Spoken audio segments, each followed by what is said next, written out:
like and subscribe for more. It's Friday night, and I'm sitting here with my diary open, still thinking about today like it's playing on a loop in my head. I know I should be doing literally anything else right now. I should be washing my face, getting ready for bed, pretending to be a normal person who doesn't replay one classroom moment 50 times like it's some kind of movie scene. But I can't help it. I keep going back to it, to him, to the way today felt so small and so huge at the same time. And maybe that sounds dramatic. Maybe it is dramatic. But that's kind of the problem with having a crush, isn't it? Everything turns dramatic. A glance feels important. A smile feels dangerous. A 2-minute conversation becomes the kind of thing you carry home with you, still warm, like you tucked it in your pocket and now you don't know what to do with it. So, dear diary, I guess I should just say it plainly, because at least you can't judge me. I have a crush on a boy in my class. There, I wrote it. And even just writing that makes me want to close this book and throw it across the room. It's so embarrassing. Not because he's embarrassing. He's not. He's actually annoyingly nice. That almost makes it worse. If he was rude or full of himself, or one of those boys who thinks being loud is the same thing as having a personality, then maybe I could get over it. But he's not like that. He's calm, funny in that quiet way that sneaks up on you. He listens when people talk. He remembers little things. He has this habit of looking down when he smiles, like he doesn't even realize how cute he's being. And I hate that I notice that. I hate that I notice everything. The way he taps his pen against the desk when he's thinking. The way his sleeves are always pushed up a little, like he forgot to fix them. The way he says, "Wait, hold on," before explaining something, even when he already understands it better than everyone else. The way his voice gets softer when he's talking to just one person. Today, it was me. And that is exactly why I am sitting here spiraling. Our teacher paired us together for that class task today. It wasn't even a big thing. Just one of those assignments you're supposed to finish in one period with a partner and then present some answer at the end. Something completely ordinary. The kind of thing everyone forgets by the time they get home. Except I'm probably going to remember this day for an embarrassingly long time. When she said, "You two work together," I swear my whole body forgot how to function for a second. My heart did this awful jump, like it was trying to escape. And I know nobody else noticed. At least, I hope nobody noticed. But inside, I was panicking. Because whenever I imagine talking to him, in my head, I seem normal. Calm, even. I imagine myself saying something effortless and clever, something that makes him smile right away. But in real life, the second he's actually near me, all my thoughts bump into each other and fall down the stairs. So when I moved my chair over next to his desk, I was trying so hard to seem relaxed. I was not relaxed. Not even a little bit. I put my notebook down, and my pencil slipped out of my hand immediately. Of course it did. Of course. And I remember thinking, wow, amazing. What a strong start. Really mysterious and graceful. But he picked it up and handed it back to me, and he smiled a little and said, "Nice catch." And I laughed. I actually laughed. Not because it was the funniest thing ever, but because I was so nervous that any kindness from him felt like being rescued. I said, I'm trying my best. And he looked at me for a second and said, honestly, same. That was it. Such a tiny moment. But it made everything feel easier after that. The room was noisy too. Chairs scraping, people talking over each other, someone at the back laughing way too loud. The usual Friday energy, where nobody really wants to be there anymore, and the whole class feels loose around the edges. But somehow it felt like there was this little quiet space around just us. Not actual quiet, just, I don't know, focus. Like when you're surrounded by noise, but only one voice stands out clearly. We looked over the worksheet together, and he leaned closer so we could both see. Not too close, just enough that I could smell his hoodie, that clean laundry smell mixed with something warm, and I had to remind myself to pay attention to the assignment and not lose my mind over the fact that his shoulder was almost touching mine. He asked me what I thought the answer to the first question was, and this is the part that keeps replaying in my head, because he didn't ask in that fake polite way some people do, where they're already halfway done talking before you answer. He actually waited. He looked at me like he wanted to know what I thought, so I told him. I was kind of hesitant at first, because I always do that thing where I say, maybe this is wrong, but even when I'm pretty sure I'm right, which is probably so annoying. I don't know why I do it. Maybe because if I say it first, then it hurts less if someone else thinks it too. But he didn't make me feel stupid. He just nodded and said, no, that makes sense. Wait, that actually makes more sense than what I wrote. Do you know what that did to me? Because I'm so used to second-guessing myself. I'm so used to feeling like I should speak softer, take up less space, make room for louder people with louder answers. And then he just sat there, listening to me like what I said mattered. It shouldn't feel that rare, but it did. And then we kept working, going question by question, and it turned into this really easy rhythm. I'd point something out, he'd build on it. He'd make some quiet joke, and I'd try not to smile too much, but obviously I did smile too much. At one point, we both reached for the same paper at the same time, and our hands bumped. And I'm sorry, I know that sounds like something out of a cheesy scene, but I swear I felt my entire brain stop. And he just looked at me and grinned. Not in a teasing way, not mean, just soft, amused. And he said, you can have it. Like I had won something. Like touching the same piece of paper for half a second was a completely normal event, and not something I'd be writing about hours later in my diary like a complete disaster of a person. I said, wow, thank you. So generous. And he laughed. He laughed. I keep hearing it.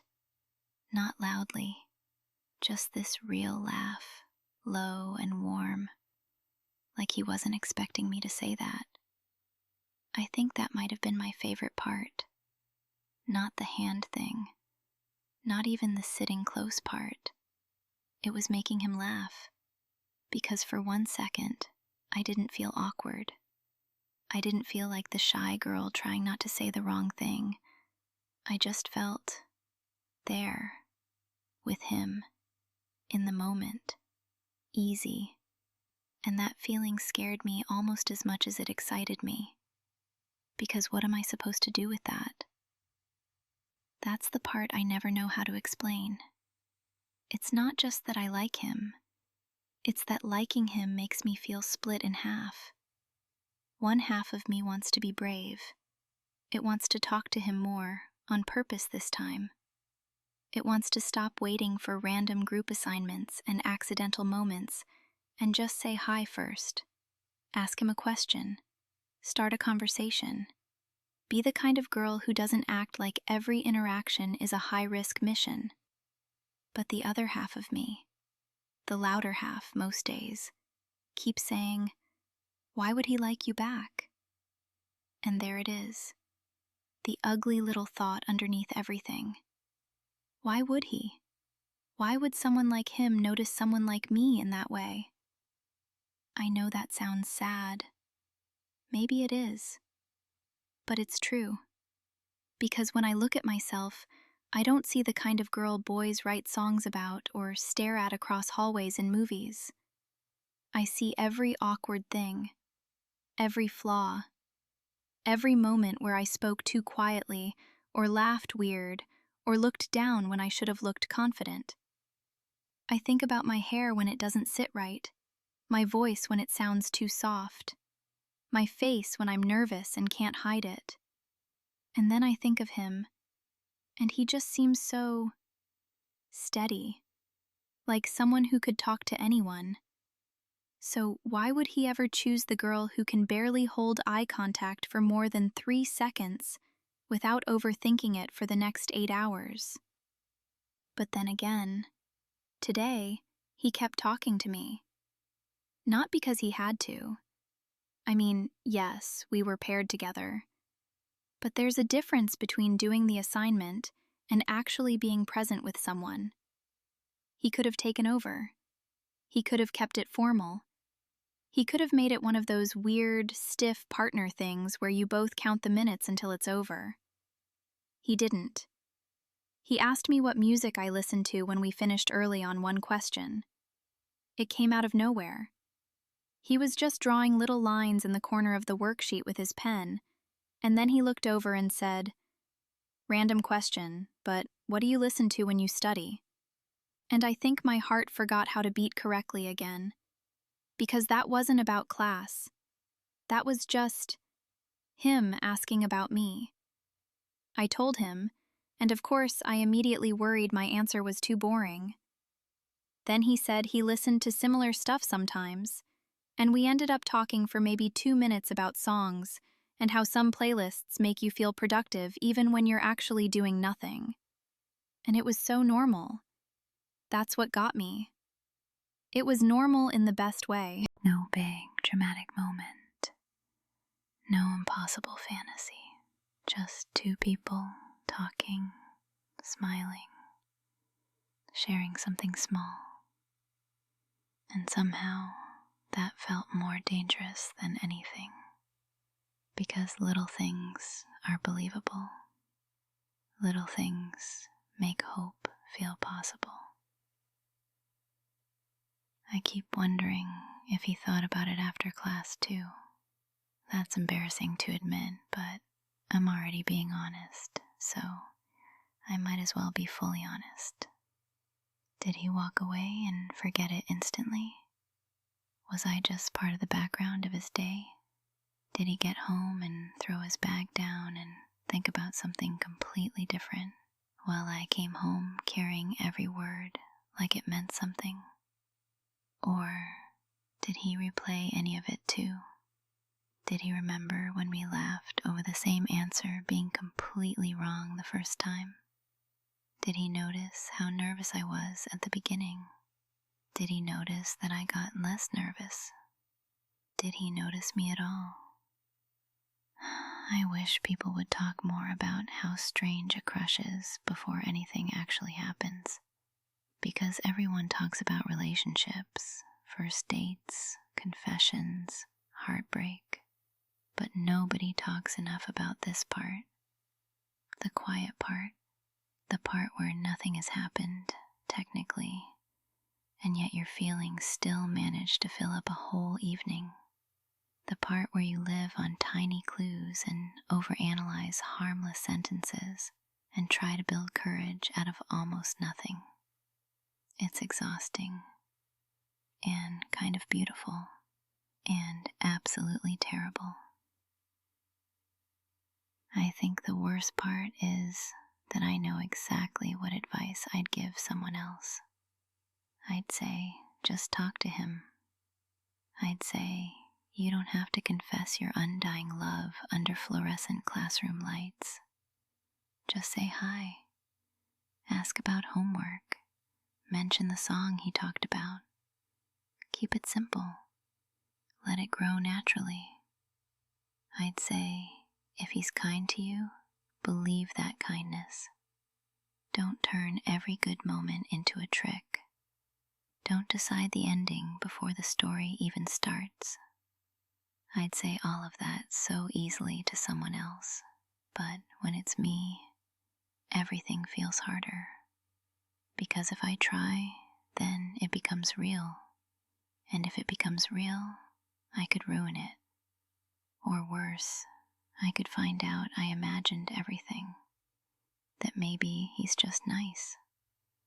Maybe that smile was just a smile. Maybe that laugh was just a laugh. Maybe I'm sitting here building a whole secret world out of moments that meant nothing. That's what insecurity does, I think. It doesn't just make you doubt yourself. It makes you doubt joy while you're feeling it. It whispers, don't trust this. Don't get excited. Don't reach for anything, because what if you're wrong? And I'm so tired of listening to that voice. Because today felt real. Maybe not in the huge, life-changing way my overthinking brain wants to make it, but real enough. Real enough that I smiled the whole walk home like an idiot. Real enough that when I got to my room, I sat on my bed and just stared at the wall for a minute, trying to calm down. Real enough that I'm here now on a Friday night, writing pages and pages because I don't want to lose the feeling of sitting beside him while the classroom buzzed around us, and the sunlight from the windows kept shifting across the desks, and for one stupid, perfect hour, school felt exciting. Not because of the assignment, because of him, because of the possibility of him. And maybe that's enough for tonight. Maybe I don't need answers tonight. Maybe I just need to admit that I liked the way I felt around him. Lighter, braver, more like myself somehow, even though I was nervous the whole time. Maybe the next step doesn't have to be huge. Maybe on Monday I just say hi first. No, see, that's me doing it again, making it smaller because I'm scared. Let me be honest, at least here. On Monday, I want to talk to him. I want to ask him what he got for that last question. I want to ask if he finished the playlist he mentioned. I want to make him laugh again. I want to see if that easy feeling comes back. And yes, I'm scared. Scared he'll be distracted. Scared I'll sound awkward. Scared I'll walk away replaying everything for the wrong reasons this time. But I'm also scared of doing nothing.